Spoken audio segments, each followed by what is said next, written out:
আসসালামু আলাইকুম সুপ্রিয় দর্শক শ্রোতা। আপনি একজন চাকরিজীবী, ব্যবসায়ী অথবা বেকার। আপনি চাচ্ছেন আপনার মেন যে পেশা, সেই পেশার পাশাপাশি বাড়তি একটি ইনকাম করতে। অথবা এমন একটি পেশাকে বেছে নিতে চাচ্ছেন যে পেশার উপর নির্ভর করছে আপনার ভবিষ্যৎ। হ্যাঁ, প্রিয় দর্শক শ্রোতা, গরু পালন হতে পারে আপনার জন্য আদর্শ একটি ইনকামের পথ। সেই বিষয়টা অন্য আরেকদিন খোলামেলা আলোচনা করব। আজকে আমি শুধু আলোচনা করব কিভাবে আপনারা শুরু করবেন।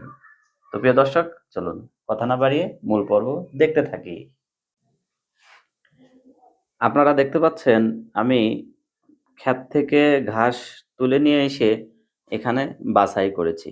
হ্যাঁ, প্রিয় দর্শক, আপনার প্রতিবেশী অথবা আপনার গ্রামের পাশেই পরিচিত কোনো খামারির জমি থেকে এভাবে ঘাস নিয়ে আসবেন।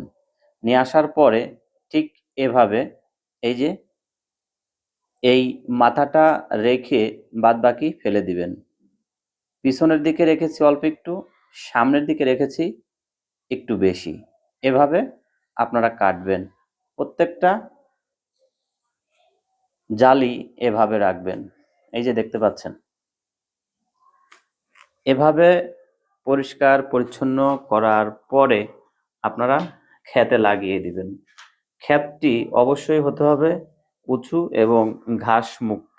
কেননা কেননা পতিত জমিতে যদি আপনি এটি লাগান, আবর্জনা অন্যান্য ঘাসের তুলনায় এই ঘাস নিচে পড়ে থাকবে। তাই সমস্ত ঘাস মেরে ফেলে আপনাদের এই ঘাস লাগাতে হবে। প্রিয় দর্শক, এটাকে কিভাবে লাগাবেন আমি সেটা দেখাবো এখন। এখান থেকে আমি একটি নিলাম। নেওয়ার পরে আপনারা আপনাদের ক্ষেতে গিয়ে ঠিক এভাবে পরিষ্কার করে মাটি সরাবেন।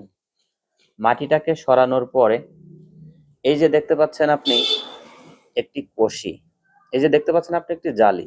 এই প্রিয় দর্শক, আমি একটি ভালো একটি জালি নেব যাতে আপনাদের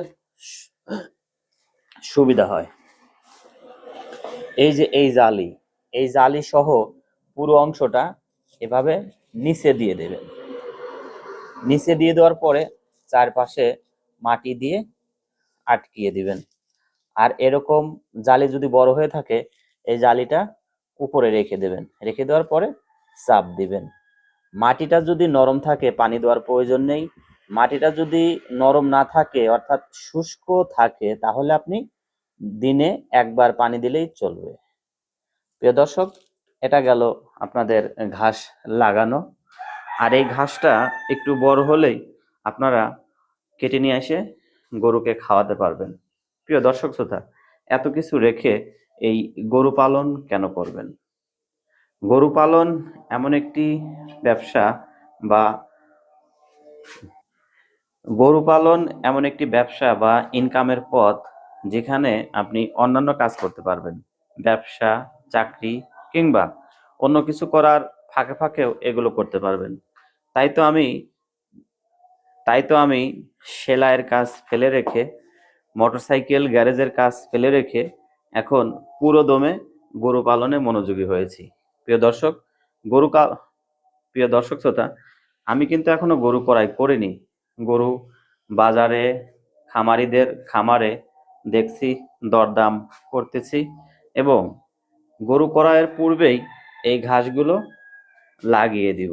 প্রিয় দর্শক, আমার সিঁড়ির নিচে আমি ঘাস লাগিয়েছি, চলুন একটু দেখে আসি। এই যে আপনারা দেখতে পাচ্ছেন, আমার সিঁড়ির নিচে সামান্য একটু জায়গা ছিল, সেই জায়গা জুড়ে এভাবে আমি ঘাস লাগিয়ে দিয়েছি। প্রিয় দর্শক, দেখুন কত সুন্দর হয়েছে। সবাই প্রশংসা করছে, বলছে যে সুন্দর হয়েছে, খুব তাড়াতাড়ি বড় হয়ে গিয়েছে। আমি বললাম হ্যাঁ, এটার জন্যই তো লাগিয়েছি। দেখুন প্রিয় দর্শক, সত্যি অসাধারণ দেখতে।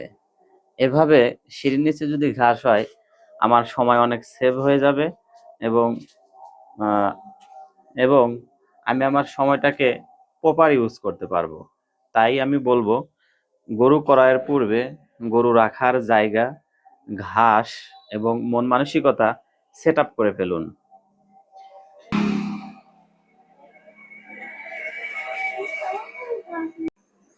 প্রিয় দর্শক শ্রোতা, আমি একটি গরু দিয়ে শুরু করব, তাও আবার সেটা ষাঁড় গরু। হ্যাঁ প্রিয় দর্শক, নির্বাচন করেছি অস্ট্রেলিয়ান ফ্রিজিয়ান ষাঁড়। আমি এই অস্ট্রেলিয়ান কেন পছন্দ করলাম? এটা দেখতে নাদুস নুদুস, খুবই সুন্দর এবং অন্যান্য জাতের তুলনায় এটা অনেক বৃদ্ধি পায়, অর্থাৎ এর গ্রোথ বেশি। প্রিয় বন্ধুরা, আপনারা অস্ট্রেলিয়ান ফ্রিজিয়ান জাতের যে বাছুর, ষাঁড় বাছুর রয়েছে, এগুলো দিয়ে শুরু করতে পারবেন। তো আজকের ভিডিওটি এ পর্যন্তই। পরবর্তীতে কেমন বাছুর ক্রয় করলাম, কত দাম নিয়েছে, আর কোথায় রাখছি, কেমন তার পরিবেশ তৈরি করেছি, বিস্তারিত জানাবো। তো প্রিয় দর্শক, সঙ্গে থাকুন। আসসালামু আলাইকুম।